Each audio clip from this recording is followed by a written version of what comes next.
Hey, I'm Cristina Quinn. Welcome back to Try This from the Washington Post.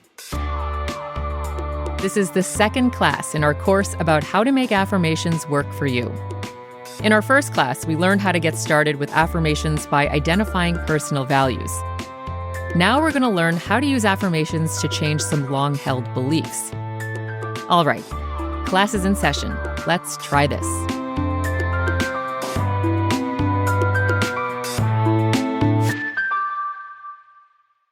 When it comes to shaping self-perception, we're influenced most by what we encounter in the day-to-day. In other words, the beliefs that we have about ourselves and what we're capable of and all of those things. And where do those come from? Well, they can come from a couple of different sources, so we can be told these things. But by and large, they come through our experience. That's Natalie Datillo-Ryan. You heard from her in the first class. She's a clinical psychologist who does a lot of affirmation work with her clients. She explained to me that humans have a tendency toward confirmation bias. That means that we interpret information as evidence to support beliefs we already hold. Our experiences can become little data points. So the more experiences we have, the more they shape our beliefs about the self. But if we've developed over time some negative self-beliefs, the belief that I'm not worthy or deserving of happiness, or the belief that I'm not really capable of handling difficult things in my life, that's coming from our past experiences. And those can be strengthened too. And the reason is that we are motivated to confirm our beliefs for better or worse. So let's say that you believe you're not great at taking care of yourself. Your mind is going to keep thinking of all the times you stayed up too late, been there, or went to the bar instead of the gym, done that, or fell asleep while clutching a bag of gummy bears, no comment. And your mind is going to skip examples of when you've actually done good things.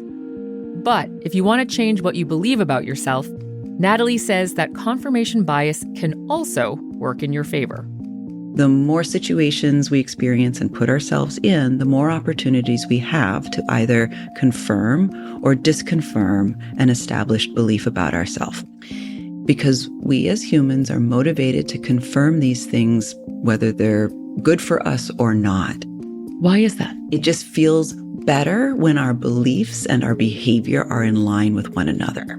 It just feels better for us on this very sort of like psychological level when those things are consistent, when they are confirmed.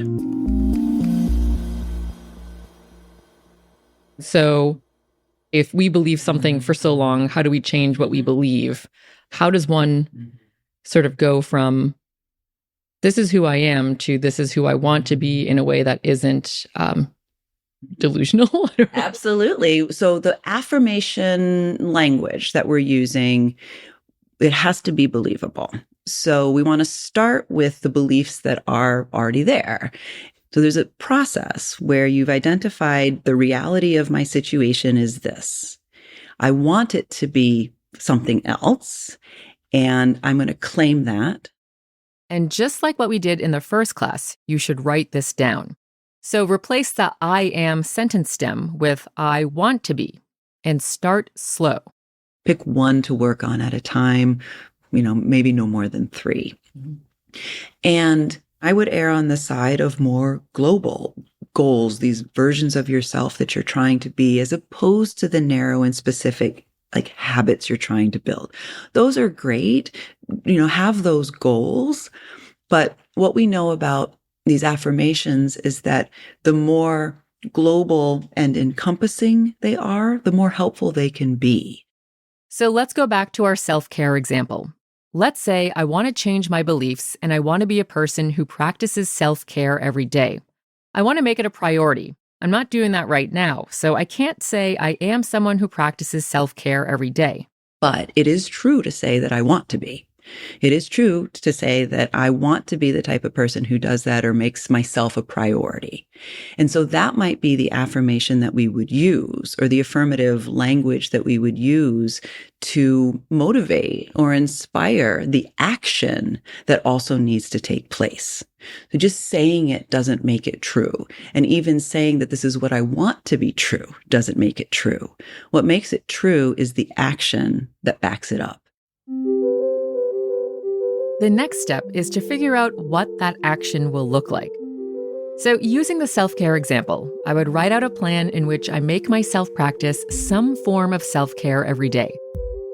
That could be a yoga class on Sundays at 10 a.m., a walk with a friend during my lunch break on Mondays, volunteering at the local food pantry every Tuesday evening, that kind of thing. And commit to it until I become a person who can say I am instead of I want to be. So just telling yourself and thinking something differently is great, but the way that it really begins to be consolidated in your brain and remembered as true is because we've experienced it. We have a memory of it. We've done it. So I've acted and I've done something in a way that shows me, that demonstrates that I'm confident, that I'm capable, that I'm committed, that I'm reliable. All of these things that we might be wanting to be, I need to see it. And I see it through my behavior. And it's really the only way that our brain begins to change in the ways that we are wanting it to change. And if you could use a little more support, here's a tip that can help you stick with your new affirmations. We call it a device, but it could be something that just acts as a reminder to this idea or this commitment or this aspiration that you've made. So it could be some beads that you wear on your wrist. It could be a Post-it note that you place on your mirror. It's something that's going to cue you every day and remind you of this, basically this commitment that you've made to yourself to act in a way that is consistent with who you're trying to be. Like Natalie said, life changes don't happen overnight, and you're not going to get it right every time. And that's okay, because every day is a new opportunity. That said, we'll find out how long it takes for life-changing affirmations to work after the break.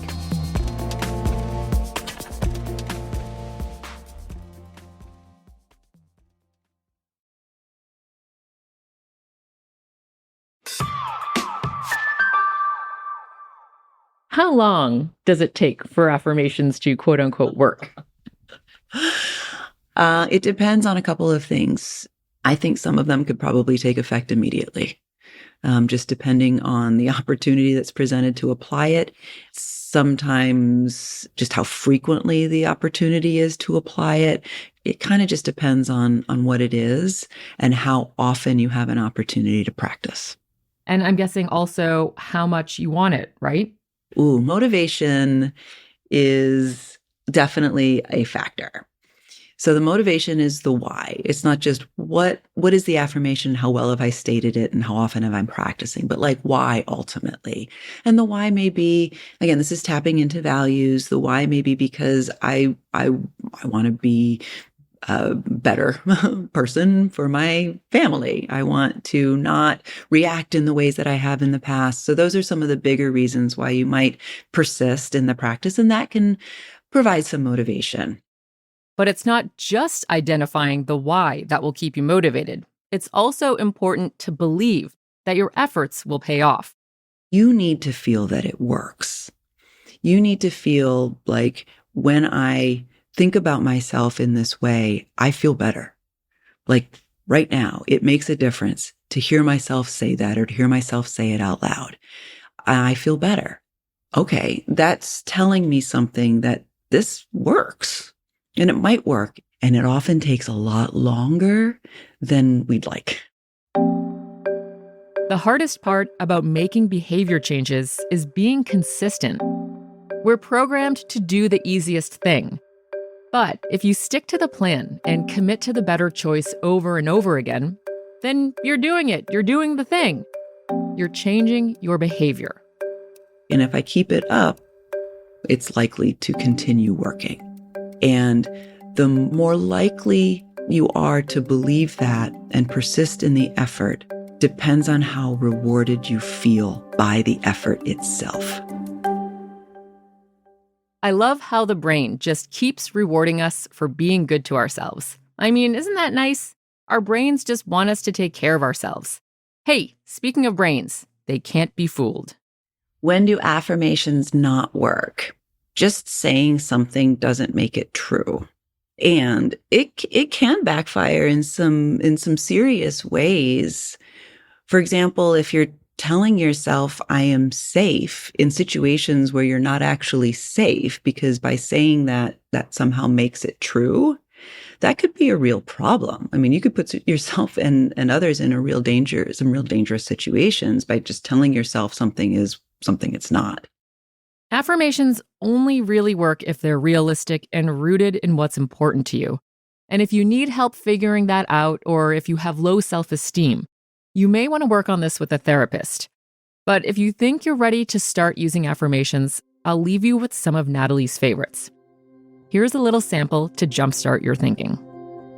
These are some of my favorite affirmations, these more global meta, like let's consider our whole self. Something like, I am capable of doing hard things. I am worthy of love and affection. I am enough as I am.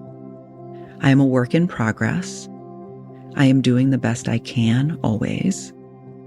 I am deserving of rest. I am deserving of joy. I am a person who keeps my commitments. I am worth the time and effort it takes to take care of myself. And I am proud of the way I fill in the blank.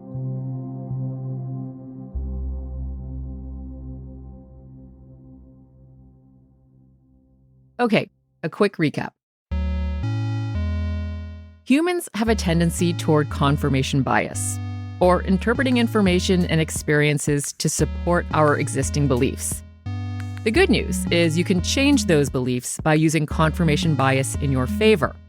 Identify a belief about the type of person you want to be. Then figure out an action you can take to support that goal. The more you do the action, the more you'll believe your affirmation is true. But remember, affirmations won't work if it's too far a leap or it puts you in harm's way. That's it for our course on how to make affirmations work for you. I've learned so much from making these audio courses, and if you've made it this far, I suspect you have too. The best way to support this work is by subscribing to the Washington Post. If you don't yet have a subscription, you can get one through the link in our show notes or at washingtonpost.com/subscribe. Thanks for listening. Try This is produced and hosted by me, Cristina Quinn. Additional producing by Eliza Dennis. The show's editors are Allison Michaels and Kanyakrit von Kitkajorn. Additional editing by Renita Jablonski. Special thanks to Taylor White. Theme music, sound design, and mixing is by Catherine Anderson.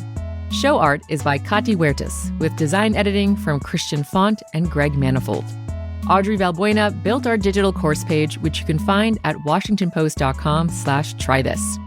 Find our audio courses on how to get better sleep, making the most of your friendships, and how to enjoy cooking more, right here on the Try This feed. Thanks for listening.